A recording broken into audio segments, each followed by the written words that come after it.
Welcome to The Explainer. Today, we're diving into a genuinely cinematic, high-stakes story. We are looking at the dramatic rise and the spectacular, heart-stopping fall of a massive lockdown giant. I mean, think back to your own life in 2020 for just a second, right? Your sourdough starter was bubbling on the kitchen counter, your daily commute was literally 10 feet long, and trying to buy a pair of dumbbells online was basically like hunting for buried treasure. Out of that bizarre reality, a true empire emerged, totally taking over our living rooms with these high-tech exercise bikes. But look, this isn't just a story about fitness. This is a masterclass in business strategy, market hubris, and the sheer immense danger of misreading a cultural moment. We are unpacking what happens when a company flies just a little too close to the sun. And it's the ultimate question, isn't it? What exactly happens to the undisputed king of lockdown when the world suddenly opens its front doors and actually walks back outside?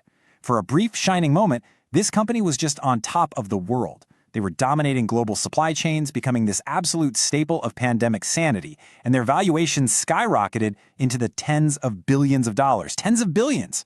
But, as we're about to see, surviving sudden, massive success can actually be a far greater challenge than surviving a slow failure. This is a story of immense pressure and the profound consequences that hit when an entire corporate empire bets literally everything on a reality that is just about to vanish.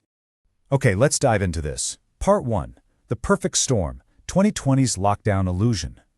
To really get why the crash happened, we've got to transfer ourselves back into that intense, completely unprecedented environment of early 2020. Gyms were closed, people were stuck at home, and there was this desperate need for physical activity. This created an absolutely unstoppable boom for at-home fitness.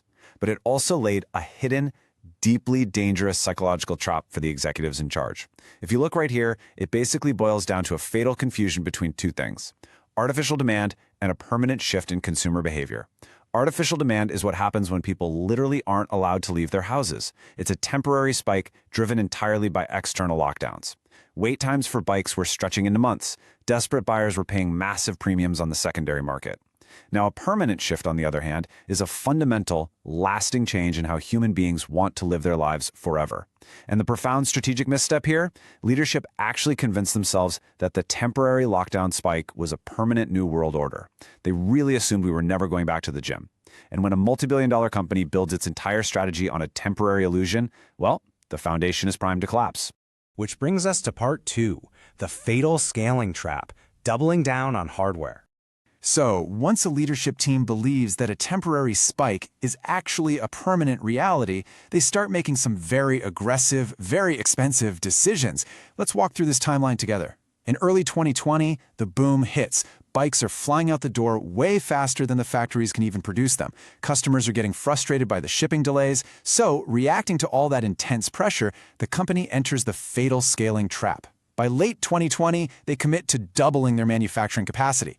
Instead of, banking their profits and staying agile, they pour immense capital into physical supply chains. They're chartering massive cargo ships, locking into multi-year manufacturing contracts, building out heavy infrastructure for a future that is completely dependent on people staying home. And then the tragic irony hits. In early 2021, just as those massive new supply chain investments are locking into place and the assembly lines are finally speeding up, the global vaccine rollouts begin. They were scaling up their ability to build indoor hardware at the exact moment the entire world was getting vaccinated and heading back outside. And this brilliantly illustrates the climax of their hubris: $420 million. That is the jaw-dropping price tag of their ultimate commitment to hardware, and it happened right before the illusion shattered. They acquired the fitness equipment manufacturer Precor for $420 million. They bought massive physical factories, commercial manufacturing space, this gigantic physical footprint. To put that into perspective, it's a bit like buying a massive umbrella factory the exact day a 5-year drought finally ends. They literally strapped a massive financial anchor to their balance sheet, fully committing to a hardware-heavy future right at the precipice of the reopening. This leads right into Part 3, hitting the inventory cliff from growth to survival. The shift in tone inside the company was whiplash-inducing. We go from unbridled, aggressive growth to a frantic, desperate fight for sheer survival. Because they hit what industry insiders completely dread, the inventory cliff. Look at this dynamic here. It's a nightmare scenario playing out in real time. As the vaccines rolled out and traditional gyms enthusiastically reopened their doors, the desperate need for at-home bikes totally evaporated. Demand just collapsed. But remember all those multi-year manufacturing contracts they signed in late 2020? Those factories were still churning out bikes. Cargo ships were still arriving at the ports. You couldn't just flip a switch and tell the global supply chain to stop. So bikes kept arriving by the thousands, but nobody was buying them, which meant they had to put them somewhere. The terrifying reality of the inventory cliff is exactly this collision, plunging consumer sales, crashing directly into skyrocketing commercial storage costs. I know, it sounds like this complex, high-level logistics crisis, but at the end of the day, it boiled down to a very punchy, visceral, and incredibly expensive reality: too much stuff. When you're a physical hardware company, stuff is a massive liability if it isn't moving. It costs raw capital to build, it costs huge shipping fees to transport across the ocean, and most dangerously, it costs an absolute fortune to store. Suddenly, they were bleeding cash just to rent extra warehouse space to house these mountains of unsold metal. Bikes were just sitting there, rapidly losing their value as newer tech hit the market, all while the storage fees were draining the company's lifeblood. This wasn't just some abstract accounting error. The sheer physical weight of their own product was dragging the entire company underwater. But there is a way out. Part 4. The new Peloton. Rebirth through software. Let's move to this and see how this builds. Facing total ruin in a warehouse full of unsold metal, the company had to desperately and fundamentally reinvent itself to escape the hardware trap. They needed out from underneath the physical weight of their own product, and this required a massive pivot. The old strategic model, being a physical manufacturing company, was suddenly recognized for what it actually was: incredibly dangerous.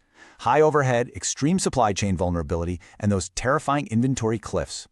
So the rebirth required leaning hard into a subscription-first software model. Software, unlike a really heavy stationary bike, is infinitely scalable. It generates predictable, monthly recurring revenue from millions of users, and it has incredibly low overhead. Think about it. You don't have to pay commercial warehousing fees for an app subscription, right? You don't have to charter a cargo ship to deliver a new workout class. By prioritizing their digital content, their world-class instructors, and their app ecosystem over the heavy metal of the hardware, they began this painful but absolutely necessary transition from a highly vulnerable manufacturer to a much more resilient software platform. Which leaves us with this lingering, truly provocative question. Is any modern hardware company truly safe without a software lifeline? The spectacular rise, the terrifying crash, and the desperate software rebirth of this lockdown giant serves as a vital warning to every single business operating today. Hardware creates the anchor, but software creates the buoyancy.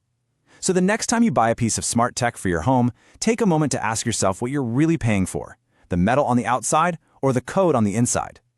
Thank you so much for joining me for this explainer. I really hope it completely changes the way you look at the hidden costs of physical growth in our increasingly digital world.